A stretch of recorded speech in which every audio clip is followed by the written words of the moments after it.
Voilà pour ce tour complet de l'actualité. Merci Pauline. On la décrypte maintenant, cette actualité, avec nos experts. Et on va se poser une question.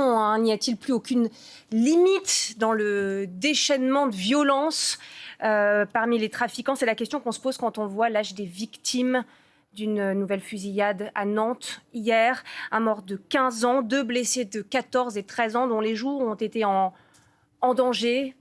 Poursuivi jusqu'au 13e étage de l'immeuble. Cette dernière très jeune victime de ce qui ressemble à un règlement de compte. Il y a bien sûr la signature du narcotrafic et de la plus grande cruauté aussi. Laurent Nunez, le ministre de l'Intérieur, vous l'avez vécu en direct avec nous, s'est rendu sur place ce matin. On va revenir sur ses déclarations, bien sûr, mais c'est aussi sur cette impression d'impuissance de l'État qui reste, bien sûr, même après que le ministre de l'Intérieur a réaffirmé la volonté de mettre un terme, de mettre à bas ce narcotrafic. On est rejoint sur ce plateau par Driss Saïd Youssef. Bonjour à vous. Bonjour. Vous êtes docteur en droit public et spécialiste des questions de sécurité. On est aussi à distance avec Frédéric Saliba. Bonjour, vous êtes journaliste, spécialiste du crime organisé, auteur de Cartel, Voyage au pays des narcos aux éditions du Rocher. On est également avec Maurice Signolet. Vous êtes commissaire divisionnaire honoraire, auteur de La police ne peut plus rien pour vous, aux éditions L'Artilleur. Et puis de notre rédaction, on est avec Valentine Arama et Guillaume Paul. Bon, on va commencer par rejoindre Maxime Laurent. Vous êtes sur place, Maxime, et vous avez donc suivi ce déplacement du ministre de l'Intérieur, Laurent Nunez. Ce qui marque, bien sûr, sur place, c'est l'extrême émotion, Maxime, des habitants, parce qu'on rappelle qu'ils ont vécu cette scène d'horreur hier à 19h30 avec 3 jeunes visés par des tirs, des rafales de Kalachnikov. C'est bien la précision apportée par Laurent Nunez il y a un instant. Oui, exactement, des rafales de Kalachnikov, des gens qui sont choqués, tristes, mais aussi en colère et qui demandent des moyens supplémentaires au ministre. Une cellule psychologique a été mise en place à quelques centaines de mètres d'ici pour les accueillir, recueillir leurs paroles. Le ministre a échangé avec eux et il a annoncé à ses familles ainsi que devant la presse des moyens supplémentaires à Nantes dès les mois prochains pour combattre le narcotrafic, puisque pour lui, même si l'enquête est encore en cours, eh bien, cette fusillade, elle est étroitement liée au narcotrafic à Nantes, puisque ce point de deal avait été démantelé il y a quelques semaines. Et donc, c'était un point de deal, je cite, très convoité. Et c'est pour ça que des intimidations, voire des fusillades ont lieu. Voilà les propos qu'a tenu le ministre. Une nouvelle brigade va donc être formée ici pour combattre le narcotrafic. Des moyens supplémentaires de la brigade de recherche et d'intervention, la BRI, vont également être déployés dans le département et dans toute la France pour combattre ce narcotrafic. Le ministre a visité l'immeuble qui se trouve juste derrière moi. Il a vu les impacts de balles de cette fusillade. Il a donc échangé avec les habitants. Il a également annoncé qu'il souhaitait également qu'il voulait sévir également contre les consommateurs qui, pour lui, sont également responsables de ces fusillades dans le cadre du narcotrafic. C'est pour ça qu'il souhaiterait, dans un projet de loi qu'il va défendre dès lundi au Sénat, doubler l'amende contre les consommateurs. En attendant, ici, il y a encore beaucoup d'émotions, des habitants qui se remettent à peine de la soirée qu'ils ont vécue hier et qui se demandent si ces violences dans leur quartier vont continuer à durer. Merci beaucoup, Maxime.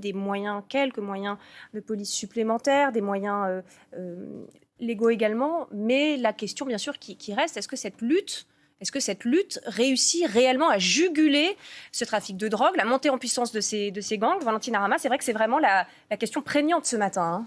Oui, absolument. Des moyens ont été annoncés par le ministre de l'Intérieur ce matin même. Le fait est que on le voit, les victimes sont de plus en plus jeunes, les exécutants le sont aussi. Donc il y a quand même cette inquiétude et ces questions qui se posent d'abord sur les faits en eux-mêmes qui sont d'une extrême gravité, sur ce rajeunissement à la fois des victimes, des exécutants, mais aussi sûrement des donneurs d'ordre. Donc toutes ces questions interrogent et même si le ministre de l'Intérieur se veut rassurant en disant que des moyens sont apportés sur place, mais aussi sur le fond des dossiers avec un traitement différent. C'est vrai qu'il y a cette loi sur le narcotrafic qui a été mise en place. On a ce PNACO, ce parquet spécialisé contre la criminalité organisée qui a été créé et qui a été installé au début de l'année. Il y a un volet pénitentiaire, un volet sur les peines également qui ont été développés. On voit bien quand même qu'il continue d'y avoir des drames. Il se passe ça à Nantes hier, cet homicide et puis ces 2 jeunes blessés, très jeunes adolescents. Il y a aussi une fusillade en début de semaine à Nice. Donc on voit bien que le problème n'est pas encore réglé à 100%. Ouais. Driss Saïd Youssef, on va revenir sur les circonstances de ce qui s'est passé. Parce que c'est quand même, et c'est très grave, Laurent Nunez l'a dit lui-même, ce qui s'est passé hier dans ce quartier. Il est 19h30, on a des des familles qui rentrent chez elles, des enfants. D'ailleurs, il y avait un enfant non loin de ces tirs qui aurait pu être tué lui aussi, un enfant de 3 ans. On a donc des tirs de rafale à l'heure où chacun rentre chez soi, le soir, dans un quartier de Nantes, aujourd'hui. C'est ça. C'est la situation actuelle qu'on est en train de décrire là. Autrement dit, en pleine journée, parce Oui. que 19h30, il fait encore jour. Effectivement, vous avez ceux qui font leurs courses, ceux, quand il fait beau, vont peut-être jouer ensemble. Il y a un parc qui est complètement vide parce qu'aujourd'hui, les habitants sont complètement apeurés dans un contexte particulier parce qu'il y a déjà eu un mort à Nantes fin avril.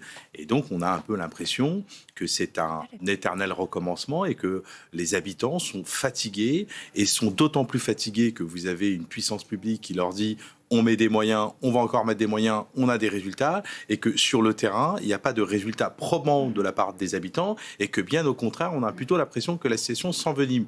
Prenez là, ces derniers temps, vous avez, y compris à Marseille, où pour la première fois, vous avez une femme de 26 ans qui a été tuée, on soupçonne un narcomicide, une balle dans la tête, puis carbonisée, une femme.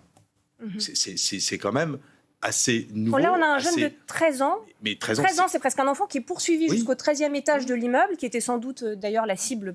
Mais ce n'est pas la première fois qu'on a ce n'est pas la première fois, et vous l'avez parfaitement rappelé, que nous avons aujourd'hui, que ce soit comme victime ou comme auteur, une population de plus en plus jeune. Ouais. La situation, elle est exactement la même. Et pardon de faire cette comparaison n'est pas raison, mais avec le terrorisme, où vous avez aujourd'hui des mineurs de 16 ans qui sont mis en examen par la DGSI parce qu'ils sont en train de préparer une bombe au TATP pour faire sauter dans un centre commercial dans le Nord. Donc aujourd'hui, vous avez un vrai problème et la puissance publique, elle est déstabilisée. Il faut dire la vérité. Il faut dire la vérité. Ouais. On va avoir une scène. Alors, la rédaction nationale de France Télévisions nous la date de dimanche. Hein, ça s'est passé à Nantes, dimanche 10 mai. Du 10 mai. Ce n'est pas la scène. Alors, je voudrais qu'on la joue en entier avec le son, si c'est possible. On n'a pas le son. Malheureusement, on n'a pas le son. C'est une scène qui s'est déroulée dans ce quartier. Alors, Valentine, peut-être pas au pied de l'immeuble où ça s'est déroulé avant. Je ne sais pas si on peut la rejouer. On voit une arme. Tout à fait. Nous la décrire. Cette scène, elle se déroule aussi au quartier de Port-Boyer à Nantes, vous l'avez dit, ce dimanche. Donc c'est vrai que ça interroge. Alors le ministre de l'Intérieur qui était sur place a bien rappelé que le point de deal qui se situait là où il y a eu la fusillade hier était un point de deal extrêmement convoité, où il y avait peut-être une guerre pour se l'approprier. Enfin, ça, c'est moi qui le dis, il ne l'a pas dit en ces termes, mais en tout cas, il a je cite, dit convoité. Donc, on peut imaginer que ces images et ce qui s'est déroulé dimanche, d'ailleurs, il y a une personne qui a été blessée dimanche. Il n'y a pas eu de mort, fort heureusement, mais une personne a été blessée. On voit une arme, alors là, on la voit, l'arme. Et il y a des tirs. Il y a des tirs, de mémoire, il y a des tirs. Il y a des tirs, une personne, oui. je vous le dis, a été blessée. Oui. Donc, on comprend bien qu'il y a une situation d'extrême tension dans ce quartier populaire à Port-Boyer. D'ailleurs, tous les habitants qui sont interrogés depuis hier le disent. Ils sont désemparés, apeurés, dévastés parce qu'ils ne peuvent plus sortir en sécurité de chez eux. Ils ont peur pour leur enfant. Oui. Hier, il y avait un enfant de 3 ans qui se situait non loin de la scène où la fusillade a eu lieu. D'ailleurs, Laurent Nunez a parlé de fusillade à l'aveugle, de rafale à l'aveugle. Ce petit garçon de 3 ans, son pantalon a été taché de sang. Donc, on comprend bien qu'il y a une dangerosité absolue. Et puis, des jeunes qui ne se rendent pas compte de ce qu'ils font. Et on a les autorités, Valentine, on a les autorités qui annoncent une cellule d'aide psychologique, ce qui est bien, parce qu'effectivement, c'est un traumatisme qu'ont vécu ces habitants. Est-ce que c'est ça qu'ils avaient envie d'entendre ce matin de la part de Laurent Nunez? Ils rentrent chez eux, ils vivent des situations de guerre. Et d'ailleurs, Laurent Nunez a apporté cette précision. Il a dit que c'est une équipe de l'opération Sentinelle, donc de militaires de l'opération Sentinelle qui est intervenue. Alors pas immédiatement, mais qui est arrivée très rapidement sur place. On sait que ce n'est pas leur mission du tout de lutter contre le trafic de drogue. À ces militaires, ils sont là pour lutter contre le terrorisme. Mais ça vous évoque quelque chose de possible pour la lutte dans ces quartiers dans l'immédiat? Parce que ces gens-là, aujourd'hui, ils veulent évidemment être en sécurité le soir en rentrant chez eux. Si votre question, pardon de reformuler, c'est est-ce qu'on doit faire intervenir les militaires sur la voie publique pour des opérations de maintien de l'ordre ou de lutte contre le trafic de stupéfiants, la réponse est assurément non, parce qu'ils ne sont pas formés, ils ne sont pas préparés à ça. Ce sont des missions de police judiciaire, ce sont des missions qui sont confiées à des unités spécialisées et que je ne vois pas. Et c'est tout le drame aujourd'hui du politique, c'est de faire des propositions qui ne correspondent à aucune réalité sur le terrain. Et c'est le drame du politique. Pour répondre à l'autre question, quand vous avez effectivement ce que les habitants aujourd'hui veulent entendre, ils veulent entendre la vérité. Les habitants veulent qu'on leur dise ce qui se passe vraiment. Et quand est-ce qu'on va y arriver? Si c'est pour leur dire à chaque fois qu'on aura un déploiement d'une unité opérationnelle de la BRI et qu'on va déployer des magistrats en plus ou des greffiers, etc., et que la situation s'empire, c'est même contre-productif, mais c'est même contre-productif pour les habitants qui vont avoir le sentiment qu'on agrège des moyens sans cesse avec des résultats qui ne sont pas probants ou qui sont peut-être à l'inverse de ce qu'on pourrait attendre de la puissance publique. Donc c'est le désarroi des habitants, il est là. Quelques annonces ce matin, on va peut-être pouvoir en faire très rapidement le tour avec vous parce que c'est assez limité, sur des renforts, notamment pour l'enquête, l'investigation, et aussi cette déclaration de Laurent Nunez sur les amendes pour les consommateurs, l'autre volet bien sûr de la lutte contre le narcotrafic. Écoutez.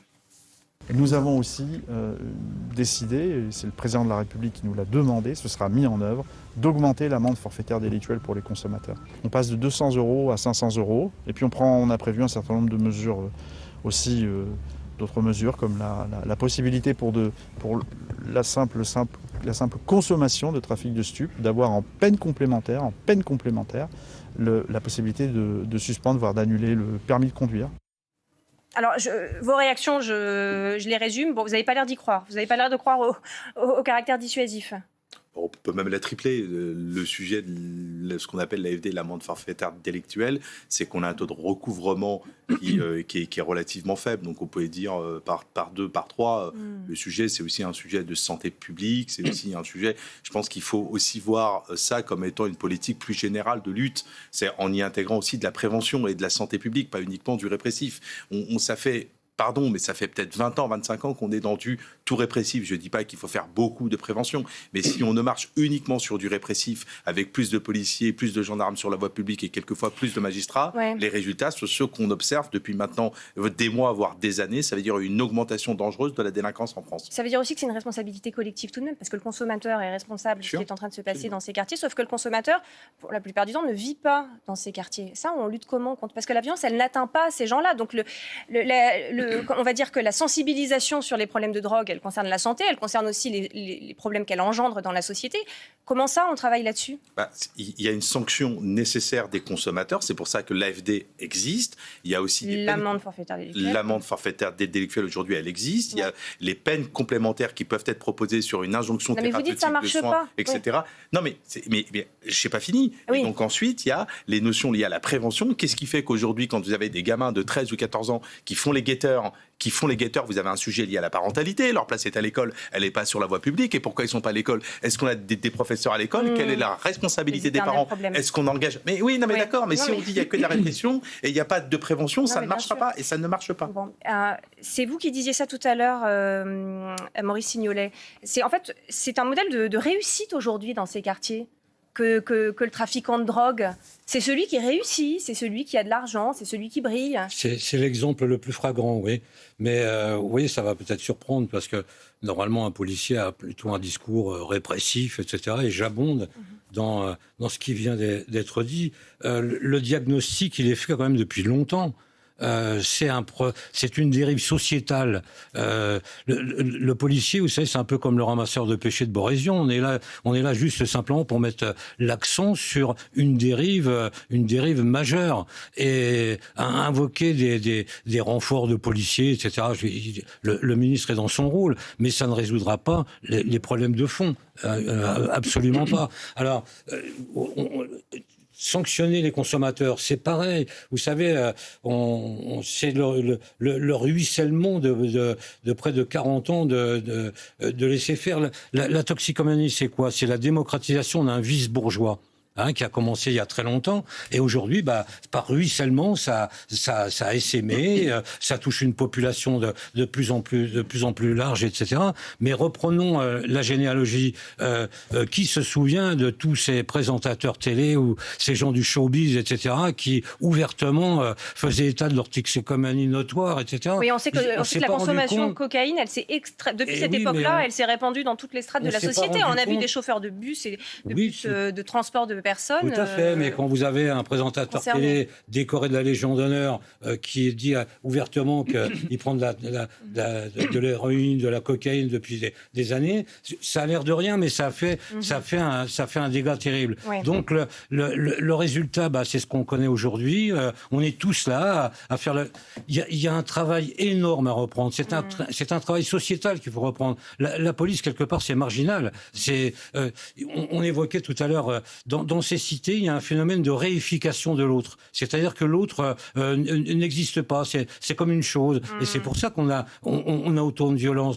Qui plus est, il y a un autre paramètre. On pourrait penser, il faut quand même le dire, c'est très souvent des gens issus de l'immigration, de l'immigration récente, etc., qui sont très souvent, majoritairement, partie prenante dans ces trafics-là. Mais par contre, il n'y a aucune solidarité. Vous voyez bien qu'entre eux, vous voyez bien que c'est des phénomènes de bandes territoriaux qui s'affrontent et que c'est la voyoucratie qui prend le dessus. Hein. Donc, et on voit aussi la montée en puissance de cette économie parallèle qui brasse des sommes d'argent absolument phénoménales. Elle est claire. Hein. Cette économie de l'ombre.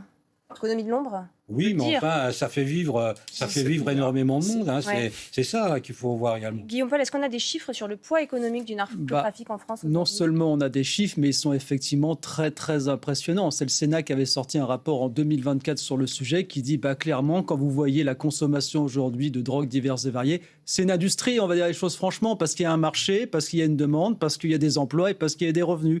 Alors, qu'est-ce qu'il dit ce rapport du Sénat ? En gros, il vous dit déjà, on estime, alors c'est une fourchette large, mais elle est quand même impressionnante, que le narcotrafic en 2024, ça représentait, vous voyez, entre 3,5 et 6 milliards d'euros de chiffre d'affaires. C'est énorme. Et vous voyez, c'est un secteur, on va appeler ça comme ça, qui assure des revenus directement ou indirectement à près de 220 000 personnes, dont 21 équivalents temps plein. 21 000 équivalents temps plein. Vous voyez comme c'est précis. Oui. Donc, pour vous donner un ordre d'idée, il y a 2 ans, on estimait que le secteur de l'aéronautique en France employait 220 000 personnes. Donc, on est quasiment à ce niveau-là. Incroyable. L'industrie auto, c'est 330 000 personnes. C'est 150% de plus, mais c'est quand même significatif. Et pour vous dire à quel point on n'est plus dans la niche, figurez-vous que l'INSEE, alors il y a eu un débat pendant des années, mais l'INSEE désormais intègre les chiffres du trafic de drogue, qui est pourtant quelque chose de parfaitement illégal, dans son calcul de la croissance et de l'activité en France. Ça veut quand même dire quelque chose de l'époque dans laquelle on vit. Incroyable, oui. Quand vous dites que c'est plus l'économie de l'ombre, effectivement... Et on occulte le coût social que ça représente. Oui. Hein, parce que je crois que en termes de santé, ça coûte également plusieurs milliards d'euros. Donc c'est absolument énorme. On comprend que cette économie, c'est industrie même, on peut dire, c'est développé. Guillaume, c'est qu'il y a aussi beaucoup de vendeurs et de points de deal. Il y a 2 ans, le rapport du Sénat disait qu'il y a 3000 points de vente en France, 3000 points de deal. Et le rapport disait, pour vous donner un ordre de grandeur, aujourd'hui, vous n'avez que 1500 restaurants McDo en France. Donc, c'est 2 fois le nombre de restaurants McDo en France aujourd'hui. C'est souvent situé dans les grandes métropoles, notamment dans les villes universitaires, parce qu'on sait qu'il y a pas mal de demandes. La demande, elle est forte. Même le rapport du Sénat dit, le Sénat dit, voilà, vous avez 5 millions de consommateurs de cannabis en France. Alors, par consommateur, on entend celui qui consomme une fois par an, mais vous avez des consommateurs beaucoup plus réguliers. Cocaïne, vous voyez, 600 000 consommateurs, et les drogues de synthèse, 400 000 consommateurs. Donc, ça fait un véritable marché pour les vendeurs qui se font beaucoup de marge. Il y a quelqu'un de l'OFAST, vous savez, c'est l'OFAST, c'est l'Office anti-stupéfiant qui dit, voilà, je vous donne un exemple. On estime qu'1 kilo de cocaïne en France aujourd'hui, ça s'achète 30 000 euros. Et après, on revend chaque gramme de cocaïne 70 euros. Ça veut dire que le kilo de cocaïne que vous avez acheté 30 000 euros, à la fin, vous le revendez 70 000.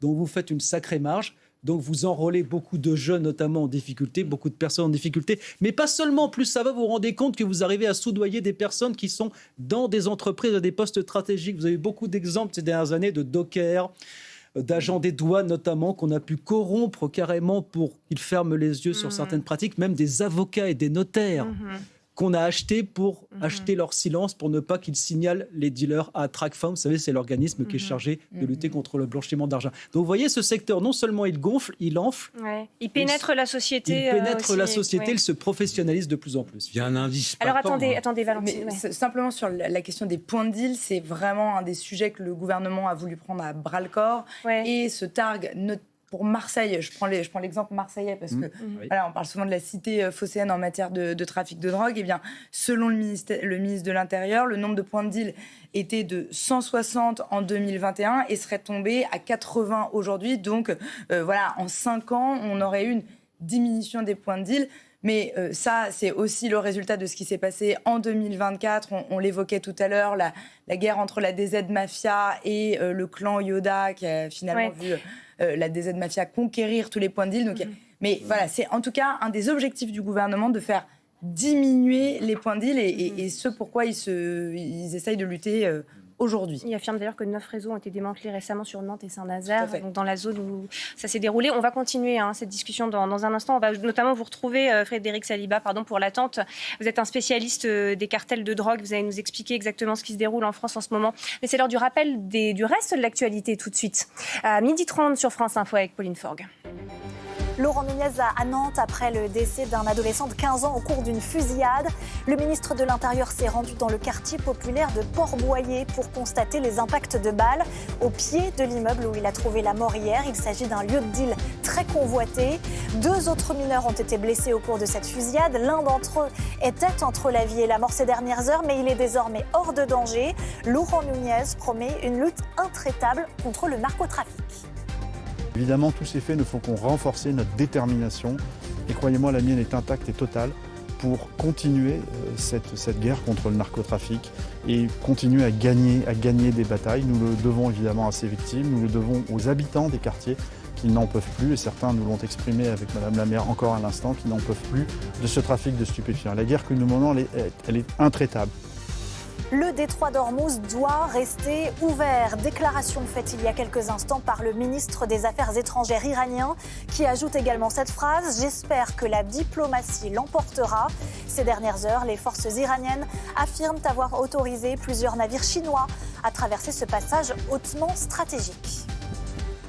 Le détroit d'Ormuz est également au cœur du sommet chinois entre Donald Trump et Xi Jinping. La Chine qui s'est engagée à faire son possible pour aider au déblocage du détroit. Annonce faite au terme de la visite officielle de Donald Trump.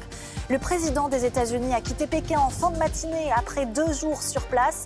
Et il affirme, je le cite, avoir décroché des accords commerciaux fantastiques. Et puis on apprend également ce midi que l'armée israélienne est en train de mener en ce moment même des frappes ciblées contre le Hezbollah dans la région de Tyr, au Liban. Un peu plus tôt dans la journée, Israël avait lancé un appel à évacuer préventivement 5 villages dans cette zone. Un regain de tension alors que les discussions entre Israël et le Liban ont pu reprendre hier et que ces discussions ont été qualifiées de productives et positives par un haut responsable américain. Voilà pour l'essentiel de l'actualité ce midi, Florence. Merci beaucoup, Pauline. Vous donniez 2 informations à l'instant très intéressantes avant de continuer ce débat et justement qui nous l'éclairent. Moins de points de deal, ce n'est pas moins de drogue sur le territoire français. Ça, c'est ce que vous disiez à l'instant. C'est important de le préciser rapidement. Oui, mais en fait, on ne compare pas toujours la même chose. C'est-à-dire que moins de points de deal, pour la puissance publique, c'est redonner un peu de tranquillité publique aux habitants. Mais la réalité, c'est pas parce que vous supprimez un point de deal que vous réduisez le trafic. Il y a plus de saisies, il y a plus de drogue qui rentre sur notre territoire. Et puis, le consultant l'a dit tout à l'heure, le journaliste, c'est-à-dire qu'il y a plus de saisies. Toujours plus. Donc, il y a toujours plus. Un deuxième indicateur que ça ne fonctionne pas, et c'est ce que vous nous disiez à l'instant, Maurice Signolet, vous qui êtes ancien commissaire, c'est effectivement très révélateur. Vous avez le chiffre du prix de la drogue, en fait, tout simplement, qui nous montre que cette lutte ne fonctionne pas. Expliquez-nous. Le gramme est constamment tourne autour de 60 €. Le gramme de cocaïne. Si, par exemple, la lutte était effective, on verrait la rareté du produit, on verrait les produits augmenter, etc.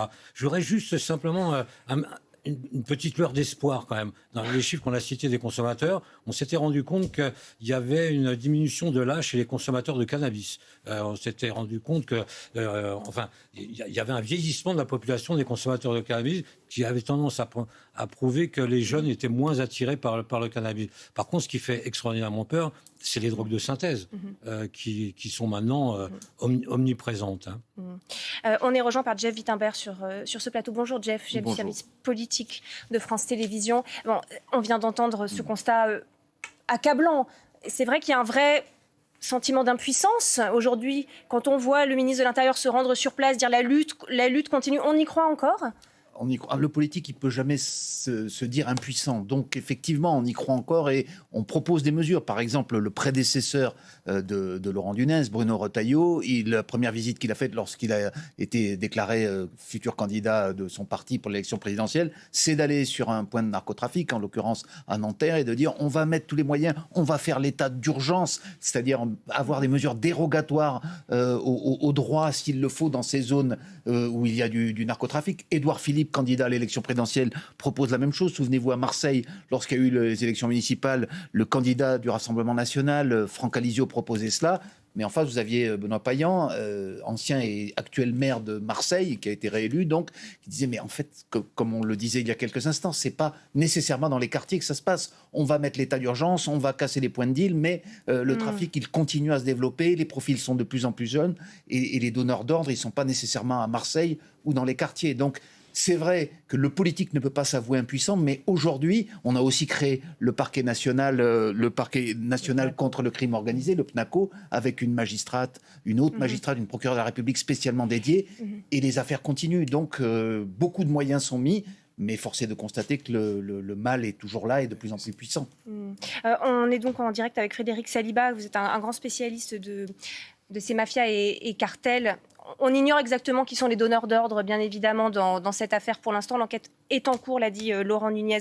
Vous voyez la signature. Quelle signature dans cet acte? On rappelle très brièvement 3 jeunes qui ont été blessés par des tirs hier, tirs de rafale, donc d'armes automatiques. L'un d'entre eux poursuivi jusqu'au 13e étage. C'est le plus jeune qui a 13 ans. Alors, ça a tout d'un règlement de compte, évidemment.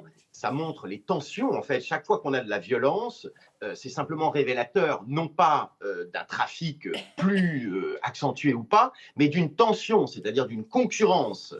Évidemment, les sommes dont vous parliez, qui sont même beaucoup plus importantes aujourd'hui qu'à l'époque de la commission d'enquête en 2024, on est plus autour donc, de 7 milliards, 8 milliards d'euros par an pour le narcotrafic, parce qu'il augmente en fait chaque année.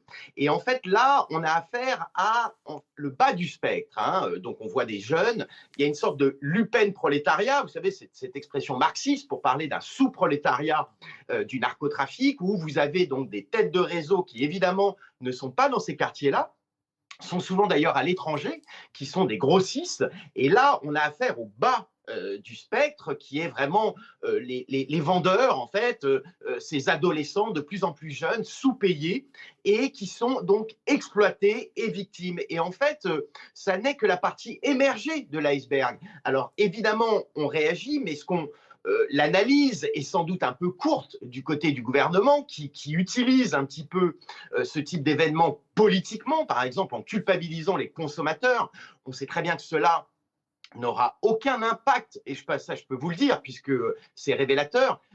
On a affaire en fait à une lutte territoriale par rapport à des enjeux financiers colossaux, d'occupation du territoire, et vous le voyez bien, ce jeune est monté dans les étages, il a été suivi jusqu'à un appartement. Enfin, l'enquête le dira, mais il y a tout comme ça, les ingrédients donc d'une occupation territoriale et d'une guerre de territoire dans ce quartier sensible de Nantes. Mais vous voyez bien que les expressions même utilisées par le ministre de guerre contre le narcotrafic, moi c'est quelque chose que j'ai connu dans mes années mexicaines. J'ai passé plusieurs années à couvrir le narcotrafic au Mexique. Et cette expression de guerre contre un phénomène social, donc de sous-prolétariat dont on parle, de jeunes exploités, attention, parce que ça a explosé en fait au Mexique, le conflit a dégénéré. Alors on n'est pas du tout en train de comparer la France au Mexique, mais le Mexique pourrait être un contre-exemple de surtout ce qu'il ne faut pas faire. Et en effet, vous l'évoquiez, c'est un sujet très complexe, le narcotrafic, qui relève d'énormément d'éléments, que le répressif est évidemment nécessaire, mais ne suffit pas. Et on voit bien que le verre est dans la pomme dans ces quartiers sensibles. Même si les points de deal diminuent, ce que je peux vous dire, c'est qu'en fait, le deal est en train d'évoluer et qu'aujourd'hui, les narcotrafiquants livrent à domicile leurs clients. Et donc, si les points de deal diminuent, ce n'est pas parce que forcément il y a un contrôle policier, mais c'est plutôt parce que le commerce est en train d'évoluer. Et ce genre de choses sont à analyser en amont pour ne pas toujours être derrière et voir ce type de phénomène. Ou un autre élément aussi, c'est que la violence devient un mode de gestion des trafics dans un commerce de plus en plus concurrentiel. Et donc, ce genre de phénomène risque malheureusement de se multiplier en France. Ouais, ce qui complique encore la donne, notamment pour les politiques qui sont sommés d'avoir des résultats immédiat. Enfin, Laurent Nunez est encore relativement nouveau à ce poste, arrive peut-être avec une méthode un peu différente. Il a quand même une grosse expérience aussi de policier. Oui, de policier, mais en tant que politique, on va dire que sa carrière politique est relativement récente. En politique, il doit faire des discours, mais c'est les actes qui suivent et tout ce qui vient d'être dit et montre à quel point le politique ne peut pas être dans les appartements lorsqu'il y a des livraisons. C'est un peu comme pour la prostitution. Lorsqu'elle n'existe plus dans la rue, elle existe par d'autres moyens. Donc il y a plus qu'un défi. Un Himalaya, aurait dit François Bayrou il y a quelque temps, et on voit notre intervenant parler de non-mexicanisation encore de la France. Mais ça, c'était l'expression de Bruno Retailleau, on s'en souvient. C'était l'expression de Bruno Retailleau, mais c'est vrai qu'il y a des similitudes quand même qui sont frappantes. Oui. Mais c'est vrai que le politique, il est toujours pris au piège par la nécessité de communiquer et de montrer effectivement aux Français qu'il est dans l'action. Il ne peut pas dire qu'il qu'en n'y arrive réalité, pas. sur la lutte contre le narcotrafic et contre les réseaux organisés, c'est une lutte sur le long terme à la condition effectivement d'occuper tous les pans, en tout cas tous les indicateurs ou tous les leviers qui agissent sur le narcotrafic. Quand on parle effectivement de la mexicanisation, c'est quoi en réalité ? En réalité, c'est qu'on a aujourd'hui affaire, quand on voit que on a de plus en plus de jeunes qui sont auteurs comme victimes, c'est ça d'une certaine manière la mexicanisation, l'industrialisation, c'est ça. C'est qu'on a dans ce trafic des individus qui rentrent, qui ne rentraient pas il y a encore une dizaine, une quinzaine, une vingtaine d'années. Et c'est ce qui donne malheureusement ces drames quotidiens aujourd'hui sur des gamins qui sont des assassins et qui se font attraper au bout de 3-4 jours parce que ce sont des imprudents, parce qu'ils ne sont pas expérimentés, etc. Et aujourd'hui, le narcotrafic, ça génère tellement d'argent que vous avez des jeunes qui sont dans l'oisiveté et qui n'ont quelquefois pas d'autre choix que d'aller faire le guetteur pour 60 ou 70 euros par jour et se faire tuer pour ça. C'est la réalité, elle est là. Et quand on parle des 7 milliards, pourquoi c'est un enjeu très important pour l'État, au-delà de l'enjeu de société ? C'est aussi un enjeu économique, parce que c'est de l'argent qui est dans le circuit légal et qui disparaît, qui est noirci. Parce qu'il quitte, c'est de l'évasion fiscale. Et quand on parle de 6 à 7 milliards par an, ce sont des sommes qui sont énormes. Et aujourd'hui, les saisies, pour dire les choses, de la grâce que l'agence de gestion des avoirs criminels les saisit, c'est vrai qu'elles sont importantes, mais c'est une goutte d'eau par rapport à ce que génèrent les trafics de drogue et les trafics d'une manière générale en France. Et donc l'enjeu pour la société, il est aussi, à un moment donné, de stopper ce trafic parce que ça met un mal à l'économie française. Ouais. Merci beaucoup pour cette analyse. On rappelle aussi que ce qui s'est passé a un impact, bien évidemment, sur la vie des habitants sur place. C'est une scène terrible qu'ils ont vécue hier. Écoutez ce témoignage avant de retrouver sur place Maxime Laurent. Très mal, en colère. C'est des jeunes, 14 ans, très en colère. Vraiment en colère, sidérés. Enfin, il n'y a même pas de mots pour expliquer de tels drames. Donc là, c'est un ras-le-bol total, en fait. C'est un ras-le-bol total.